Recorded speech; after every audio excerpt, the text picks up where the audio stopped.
The point I've always been trying to make to folks is the AI tools you have are only as good as the data. I'm sure people get excited about tech. They often don't think about what they might lose in a transition, and sometimes they don't think about it till it's too late. So when you acquire a company, you're typically acquiring their old technology, and you're looking to roll that into whatever your new platform is. Even PE firms who are more and more, the big investor in the tech space, they care about I-9 compliance because they don't want to acquire a company where it turns out that the workforce isn't eligible to work. We create a way for them to still archive that, never lose it, get a lot of insights into their culture, help with the transition to the overall company.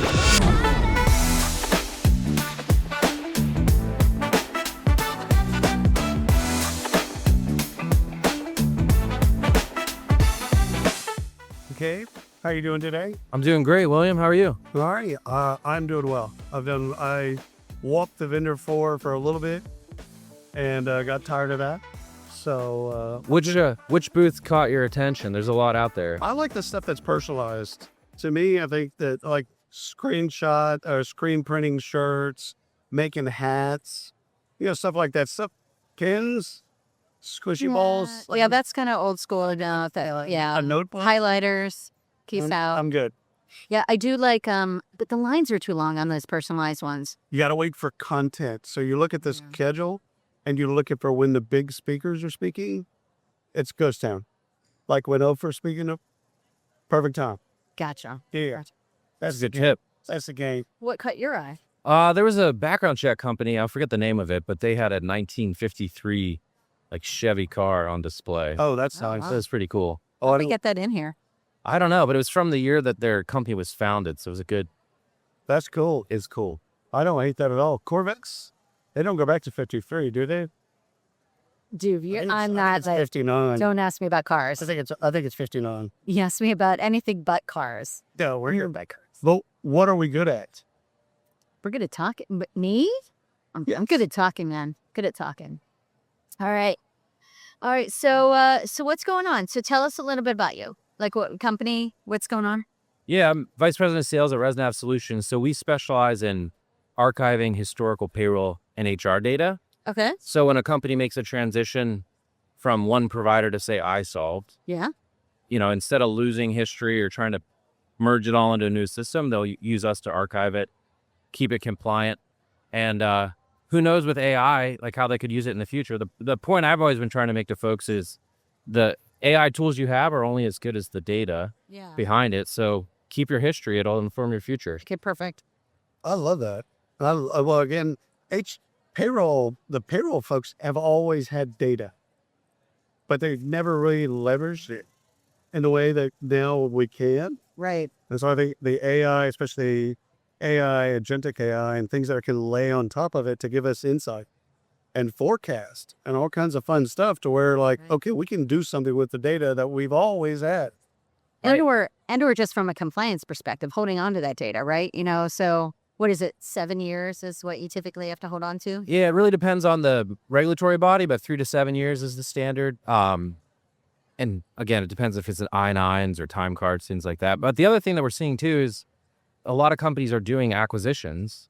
That's part of their growth strategy. And so when you acquire a company, you're typically acquiring their old technology, and you're looking to roll that into whatever your new platform is. We create a way for them to still archive that, never lose it, get a lot of insights into their culture, help with the transition to the overall company then. So when you say archive, can you archive in a way that the new system can get to? We can. So we are a partner. No, I'm asking that question, right? Can you archive? Well, it's not so much archive. I'm like, that's great, done. But I want to know the history.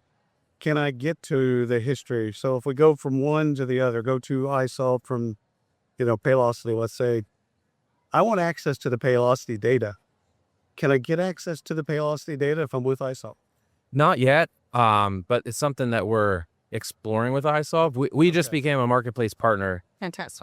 with the iSolve team. We're excited about it. Congratulations. Thank you. Yeah, we're excited about where we can go together. Amy was at Connect yesterday. I was at a Connect. We had a marketplace vendor. Were you guys out there? We weren't. No, we've got our team here. I'd like to go to Connect next year. Yeah, it was struggle. I actually took a red eye last night to get here, but we had a bunch of folks out there. But I did not see a vendor out there talking about migrating history. So, that's a big one. That's Big huge. Yeah. Yeah. No. The thing that we see is, if I walk this expo floor, there's tons of opportunity for where to go in the future. And I'm sure people get excited about tech. They often don't think about what they might lose in a transition. And sometimes they don't think about it till it's too late. We call those clients the oh no's. So it's sometimes we hear about them when there's, only a couple weeks left of access, but we're still able to help and make sure they don't lose their data for the transition. Do you find in acquisitions that you need that history more than ever, or do you find that it's some just want to do a clean cut? Like, we just want the current data. Based on record keeping requirements, they need to keep the data. Whether or not they want to keep it. Right. No one wants to keep data, right? No one wants the extra work. I'm sorry, you don't get a choice. Right. I mean, there's hot button issues right now, like I-9 compliance that, based on the news, like nobody wants to not have those records. Exactly. I think it's what was historic with I-9 is just that you got it done, you had it, great, but the verification part now has become even more. It's like, okay, it's not just a piece of paper. Mm-hmm. You got to make sure the piece of paper is accurate. Right. And all that, like that part, especially when I was hiring, it's just like you just took down information, made copies of stuff, and it's like, all right, good, check the box, done. It's like, yeah, that's not enough anymore. It's not enough. And it's interesting who it's important to. Even PE firms who are more and more, the big investor in the tech space, they care about I-9 compliance because they don't want to acquire a company where it turns out that the workforce isn't eligible to work. Right. Mm-hmm. So. Right. Oh, I can see that. Is there any other compliance things that you're seeing that people besides I-9 that come into play that are big hitters? Yeah. So there are state-specific requirements. So, for instance, the great state of California. Yeah. It's its own country. It is its own country, but it's also a huge economic engine. And so there's a lot of people that have a footprint there. But they have a law called the Private Attorney General's Act, which allows employees to act as their own private attorney generals, basically make claims against their employer for things like inaccurate pay stubs or missed meal breaks, things like that. And they can file them and you have to respond within 30 to 45 days. Okay. So if you're a large group with, tens of thousands of employees, field those balls. You're probably doing everything right, but you need to be able to access the data quickly to mitigate that risk. I love it. I love what you do. Again, like Amy, I don't see anybody talking about it, but it's again, if you don't do it, you're going to get into a situation where you get asked the question and then say, oh no, we should have. Now, years ago, and I won't name the firm, but years ago, you had to pay to get access to your data. Again, I'm not going to name out anybody or anything like that. Is that a problem anymore?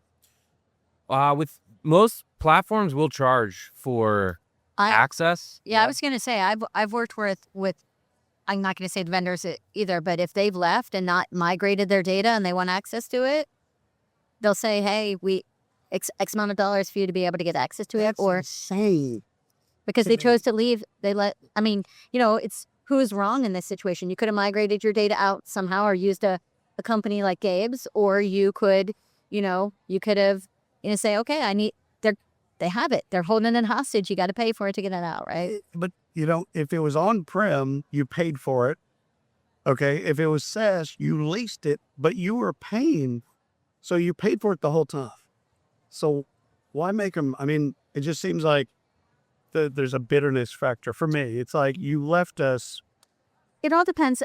Sometimes those premiums aren't uber heavy, but if you think about it, you left me and you're not paying me anymore, but now you're asking my employees to go out and get that data and get you access to do it and make, the credentials or things like that. So, maybe not doing it a heavy premium, but I do think that there's some workload that happens, fair. That's fair. I think there's a little workload that goes with it. Okay. You talked me back. You talked me down off the ledge. I was there. I was ready. I gotcha.